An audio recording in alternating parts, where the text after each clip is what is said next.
Students, welcome to my channel.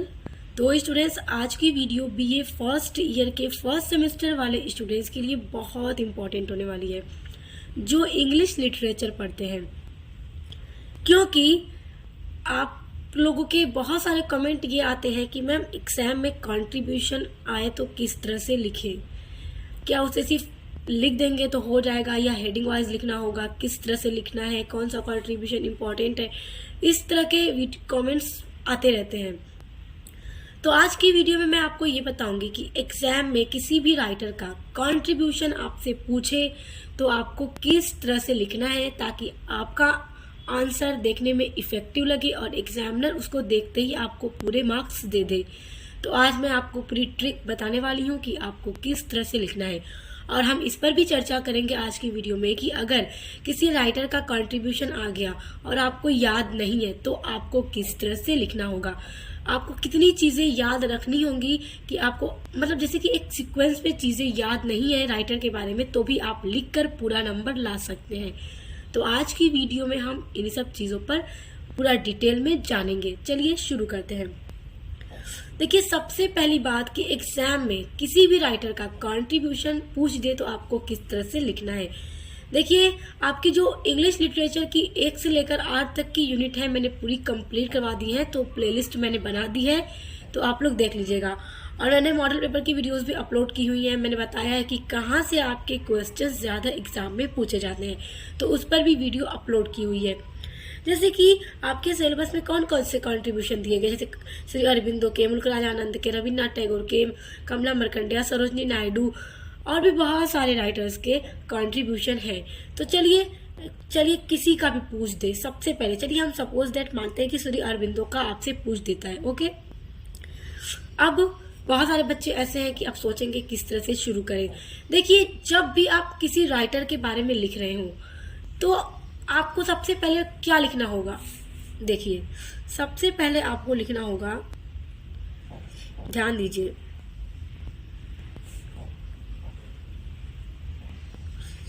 सबसे important चीज होगा ये आपका इंट्रोडक्शन, यानी कि परिचय।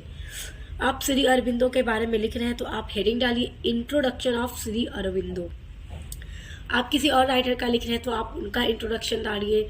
और आपको इंट्रोडक्शन में क्या लिखना है, जैसे कि हम श्री अरबिंदो का उदाहरण लेकर समझते हैं। जैसे श्री अरबिंदो एक इंडिया के बहुत ही फेमस फिलोसफर, योगा गुरु, पोएट और मॉडर्न हिस्ट्री इंग्लिश लिटरेचर के राइटर हैं।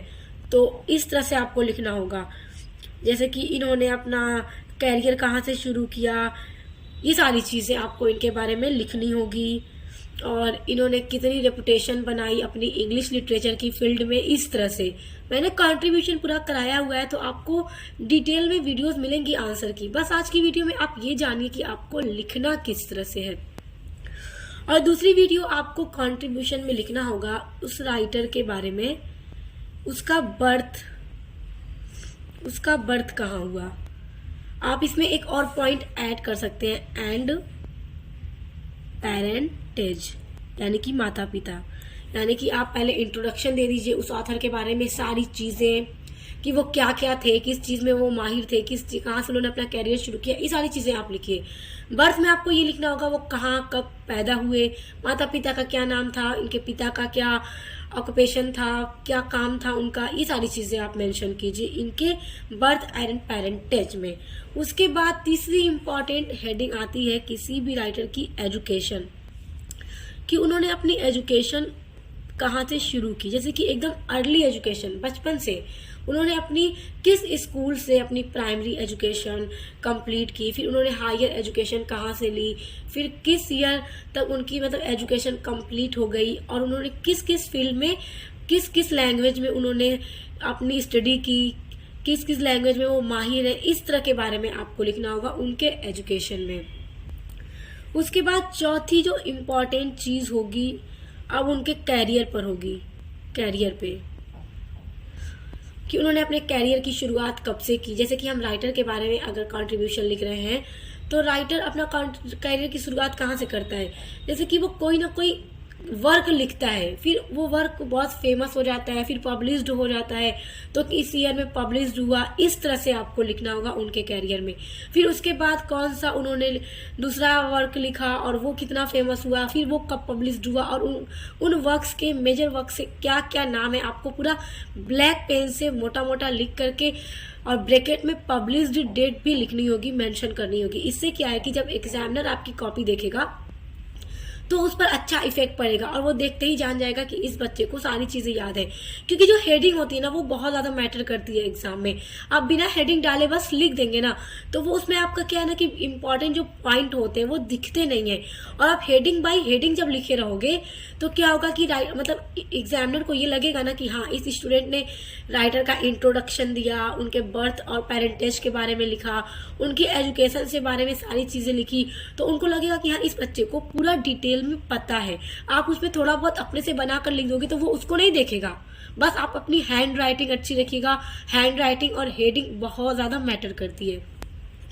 अब जो पांचवी चीज है वो ये है कि अगर उस राइटर ने, जिसके बारे में भी आप लिख रहे हैं, अगर उसने अपना कोई ऐसा वर्क लिखा है जो बहुत ज्यादा फेमस हो गया और उस पर उनको प्राइज भी दिया गया है, तो आप जैसे उनका कोई नावल हो, जैसे कोई नावल हो किसी भी राइटर का, या कोई ड्रामा हो यानी कि प्ले हो, या फिर कोई शॉर्ट स्टोरी हो जो बहुत ज्यादा फेमस हो गया, जिस पर होता है ना कि उस राइटर को प्राइज भी मिल गया, तो आप उसकी हेडिंग डालकर उस ड्रामा की या फिर उसका नाम देकर आप उसके बारे में थोड़ा बहुत एक्सप्लेन कर दीजिए। क्योंकि आप पढ़े रहेंगे उनके बारे में तो आपको पता होगा कि उनकी नावल कौन सी ज़्यादा फेमस है, पॉपुलर है।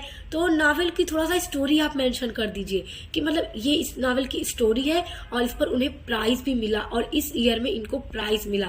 अब कौन सा उनको प्राइज मिला वो आप मेंशन कर दीजिए। उसके बाद नेक्स्ट हेडिंग आपको लिखना होगा, देखिए 6 होगी आपकी प्राइज। अब प्राइज उनको अपने लिटरेचर के वर्क में कौन कौन से प्राइज मिले, किसके द्वारा सम्मानित किया गया, ये सारे आपको लिखने होंगे। मतलब कि आप ये 5 वाली हेडिंग में ना जो उनका वर्क फेमस होगा उसके बारे में थोड़ा बहुत लिख दीजिएगा, और नेक्स्ट वाली हेडिंग में आप प्राइज से रिलेटेड लिखिएगा कि उनको कब कौन सा प्राइज मिला। तो इससे एग्जामिनर पर इतना अच्छा इफेक्ट पड़ता है कि आप अंदर थोड़ा मोड़ा बना कर भी लिख देंगे तो आपकी हेडिंग वो देखेगा कि बंदे को, मतलब इस बच्चे को सारी चीजें आती है, इसलिए इसने इतना अच्छा रिप्रेजेंट किया। देखिए ना, एग्जाम में क्या मैटर करता है कि आपको जो आ रहा है आप उसको किस तरह से रिप्रेजेंट कर सकते हैं।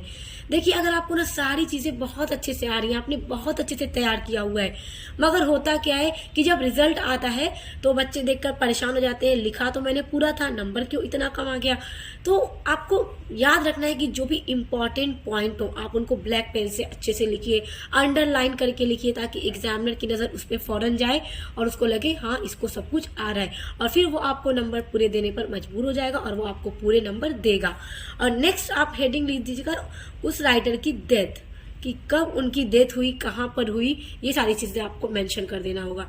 तो बस इस तरह से आपका कंट्रीब्यूशन कंप्लीट हो जाता है। अब देखिए यहाँ तक तो ये हो गया कि आप कंट्रीब्यूशन पढ़ कर गए हैं, आपको किस तरह से एग्जाम में लिखना होगा, किस तरह से मेंशन करना होगा, और एंड आई होप कि आप यहाँ तक समझ गए होंगे। अब देखिए, अब मैं आपको बताती हूँ कि अगर आपको कंट्रीब्यूशन याद ही नहीं है, जैसे कि आप एग्जाम टाइम में पढ़ कर गए थे श्री अरविंदो का, रविन्द्रनाथ टैगोर का या मुल्कराज आनंद का कंट्रीब्यूशन, और आ गया आपके एग्जाम में आर.के. नारायण का कंट्रीब्यूशन, तो अब आप सोचोगे पढ़ा तो मैंने ये था, आ गया आर.के. नारायण का कंट्रीब्यूशन, तो अब आप परेशान हो जाओगे। तो परेशान होने की बिल्कुल भी ज़रूरत नहीं है, आप इन हेडिंग्स को याद रखिएगा, ये हेडिंग मैटर करती है। और उसके बाद क्या चीज़ें मैटर करती हैं, आपको बस ना राइटर के बारे में ऊपर ऊपर से पता होना चाहिए। जैसे कि ये सारी चीज़ें इम्पॉर्टेंट करती हैं कि किसी भी राइटर का बर्न कब हुआ, कहाँ हुआ, उसका फेमस कौन सा वर्क था, और वो किस चीज में ज्यादा फेमस थे, और उनको कौन सा अवार्ड मिला। बस इतनी हल्की सी फुल्की सी चीजें आपको याद होंगी ना, जरूरी नहीं है कि आपको पूरा कंट्रीब्यूशन उनके बारे में वर्ड बाय वर्ड याद हो, बस आपको हेडिंग याद हो और ऊपर ऊपर से उनका बर्न कब हुआ, कहाँ हुआ, माता पिता का क्या नाम था, वो किस चीज में फेमस थे, उनका पहला अवार्ड क्या, बस हल्का फुल्का ये सब चीजें याद होंगी ना। तो आप हेडिंग डालिएगा और अंदर बना बनाकर लिख दीजिएगा।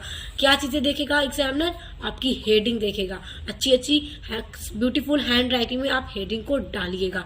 तो इससे क्या होगा कि वो अंदर का नहीं पड़ेगा, आपकी राइटिंग देखेगा और आपकी हेडिंग देखेगा और आपको पूरे नंबर दे देगा।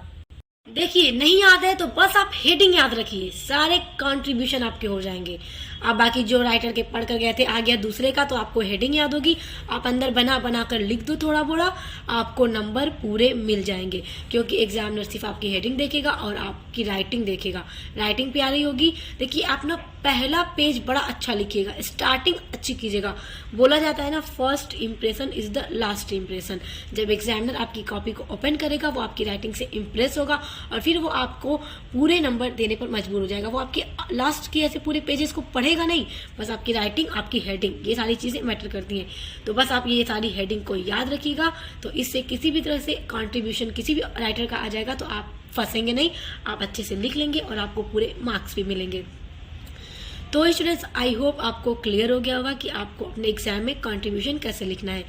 वीडियो पसंद आए तो वीडियो को लाइक, कमेंट, शेयर जरूर कीजिएगा और चैनल को सब्सक्राइब करके बेल आइकन को प्रेस कर लीजिए ताकि आने वाले इंपॉर्टेंट वीडियोस के नोटिफिकेशन आपको मिलते रहे। तो अब मिलते हैं नेक्स्ट वीडियो के साथ।